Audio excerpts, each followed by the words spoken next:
South India shopping mall, the wedding మంత్ర, సరికొత్త wedding collection, south India shopping mall.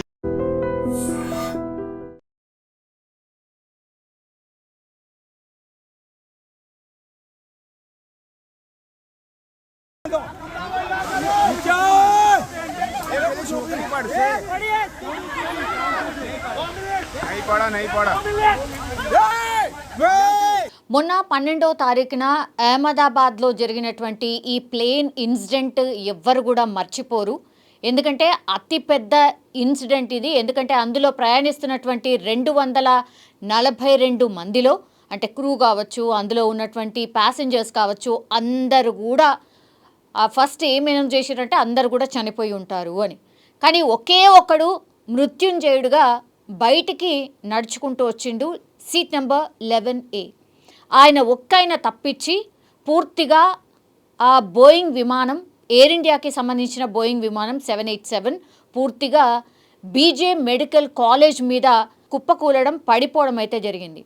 అందులో ఉన్నటువంటి ఇంధనం మనకు తెలుసు 1,00,000 లీటర్లు. 1,00,000 లీటర్ల ఇంధనం ఒకేసారి ఆ పై నుంచి కిందికి పడిపోవడం, సో పెద్ద బ్లాస్ట్ జరగడం, ఈ 241 మంది కాలి బూడిదైపోయిన పరిస్థితి.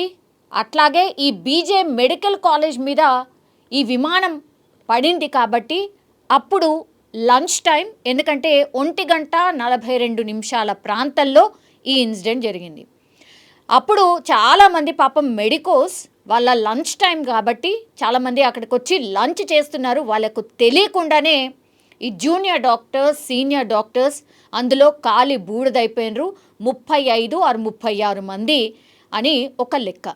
సో దీన్ని బట్టి అంటే 30 సెకండ్లు టేకాఫ్ అయిన 30 సెకండ్లోనే అక్కడే ఈ ఎయిర్పోర్ట్కి, అహ్మదాబాద్ ఎయిర్పోర్ట్కి ఆనుకొని ఉన్నటువంటి ఈ బీజే మెడికల్ కాలేజ్కి సంబంధించిన స్టూడెంట్స్ పాపం వాళ్ళకి ఏమీ తెలియదు అన్నట్టు అనుకోకుండా ఈ విమానం వచ్చి వాళ్ళ మీద పడిపోవడం. ఆ తర్వాత ఇది బిల్డింగ్ మంచి కాంక్రీట్ బిల్డింగ్, అది ఎవరు కూడా ఎక్స్పెక్ట్ చేయరు ఇట్లాంటిది ఏదో వచ్చి మన మీద పడిపోతుంది. అసలు నాకు తెలిసి అయితే అసలు ఏం పడింది అనేది కూడా కొద్ది క్షణాల వరకు వాళ్ళకి అర్థం కూడా కాలేదచ్చు. ఒక్కసారి మంటలు చెలరేగడం, అది 5 స్టోర్డ్ బిల్డింగ్. సో ఒక్కసారిగా మంటలు చెలరేగడంతో చాలామంది కూడా ఇంకా ఆ మెడికోస్ ఆ కాలేజ్లో అండ్ అట్లాగే వాళ్ళ హాస్టల్ రూమ్స్లో వాళ్ళు అక్కడ ఉన్నారు.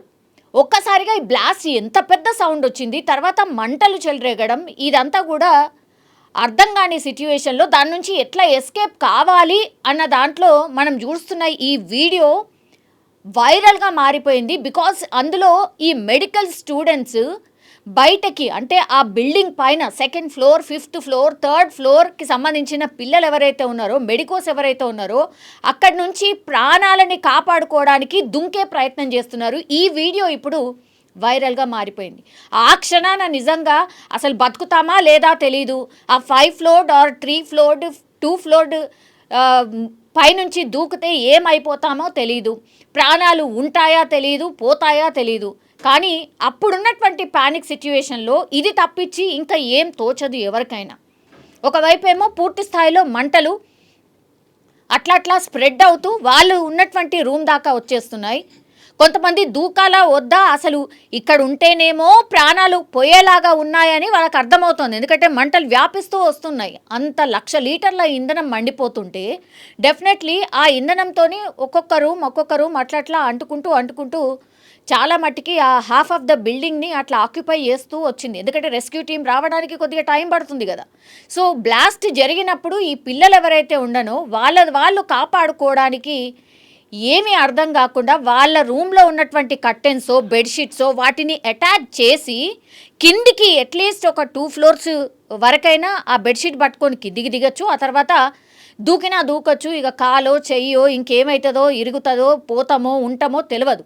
కానీ అప్పుడు వాళ్ళకు తోచింది అదే, పైనుంచి కిందికి దిగడానికి కొంతమంది అయితే ఆ గ్రిల్స్ పట్టుకొని కిందికి దిగడానికి ప్రయత్నిస్తూ ఉన్నారు. ఇట్లా చాలా విజువల్స్ అయితే బయటకు వస్తున్న పరిస్థితి. సో ఆ మెడికోల వీడియో ఇప్పుడు ఏదైతే బయటకు వస్తుందో, ఒకవైపు మనం మంటల్ని చూస్తున్నాం, ఇంకోవైపు ఏమో పాపం ఈ doctors, junior doctors, senior doctors ఎవరైతే ఉన్నారో వాళ్ళు కిందికి దూకే ప్రయత్నం చేస్తూ ఉన్నారు. ఇప్పుడు ఈ వీడియో వైరల్గా మారిపోయింది. సో ఇట్లా అహ్మదాబాద్కి సంబంధించిన విమానం ఇన్సిడెంట్లో కోకొల్లలుగా వీడియోస్ బయటకు వస్తున్నాయి. ఒక్కొక్కటి బయటకు వస్తుంటే అసలు ఇంత భయానకమైన పరిస్థితిని ఎదుర్కొన్నారా వీళ్ళంతా కూడా.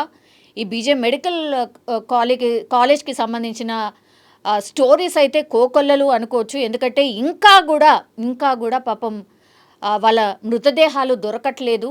70 గంటలు దాటిపోతోంది. అంటే మొన్న 12వ తారీఖు జరిగింది, ఈరోజు మనం ఉన్నది 17వ తారీఖు. 70 గంటలుగా వాళ్ళ DNA టెస్టులు చేస్తే కానీ ఒక్కో మృతదేహాన్ని వాళ్ళు అప్పగించే సిచ్యువేషన్ లేదంటే మీరు అర్థం చేసుకోండి. సో ఎంత వాళ్ళ బాడీస్ని గుర్తుపట్టరానంతగా భయంకరంగా మారిపోయినాయి. అసలు పూర్తిగా బూడిద తప్పించి ఏమీ కనిపించట్లేదు. మాడి మసైపోయిన మృతదేహాలు ఎన్నో. ఇంకా కూడా కొంతమంది మా వాళ్ళు కనిపించట్లేదు ఇట్లాంటి కంప్లైంట్స్ కూడా వస్తున్నాయట. అట్లాగే ఇప్పుడు ఈ విమానంలో ప్రయాణించిన వాళ్ళ ప్రయాణికులు ఎవరైతే ఉంటారో వాళ్ళు అంటే ఆర్నమెంట్స్ వేసుకొని కొంతమంది వెళ్తూ ఉంటారు. ఒక ప్యాసింజర్ అయితే 4 నుంచి 5 తులాల బంగారం ఆమె ఒంటి పైన ఉండనంట. సో వాళ్ళు వచ్చి మరి మా పర్సన్ ఎవరైతే ఉండనో ఆమె 4 నుంచి 5 తులాల బంగారం ఉంది ఆమె ఒంటి పైన ఏంటి అని అన్నప్పుడు పోలీస్ వాళ్ళు నిజంగానే నిజాయితీగా వాళ్ళ ఫ్యామిలీ మెంబర్స్ కూడా హ్యాట్స్ ఆఫ్ చెప్పిండ్రు. ఎందుకంటే వాళ్ళు ఫైండ్ అవుట్ చేసిర్రట ఆ గోల్డ్ ఎక్కడైతే పాపం ఆమె మృతదేహం అయితే పూర్తిగా కాలి బూడిదైపోయింది, అక్కడ మాత్రము ఆమె బంగారం ఆమె బిలాంగింగ్స్ ఏవైతే ఉండనో ఎస్ మీరు చెప్పిన ఆనవాళ్ళు ఇగో ఇక్కడ దొరికినాయని వాళ్ళకి తీసుకొచ్చి అప్పచెప్పిరట.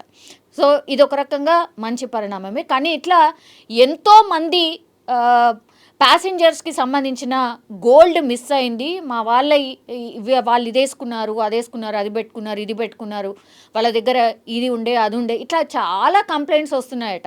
అవి ఏం రికవర్ అవుతాయో ఏంటో తెలియదు. కానీ ఫస్ట్ అయితే వాళ్ళని ఎవరైతే కోల్పోయినరో వాళ్ళ మృతదేహాల్ని DNA టెస్ట్ చేస్తే కనీసం ఇంకా అఫ్కోర్స్ వాళ్ళ బాడీకి సంబంధించి ఏది అయితే మిగలలేదు, పూర్తిగా ఖాళీ బూడిదైపోయింది. కాబట్టి కనీసం ఆ దగ్గరలో ఉన్నటువంటి ఆ బూడిద ఏదైతే ఉంటుందో అదైనా ఇవ్వండి. కనీసం మా వాళ్ళని ఏదో టచ్ చేసిన ఫీలింగో లేకపోతే మా వాళ్ళది ఏదో అంత్యక్రియలు ప్రాపర్గా చేసిన ఫీలింగో మాకు కలుగుతుంది అని అక్కడ పాపం చాలామంది వాళ్ళ బంధువులు రోధిస్తున్నటువంటి పరిస్థితి. సో ఇట్లాంటి కోకొల్లలుగా స్టోరీస్ బయటకు వస్తున్నాయి.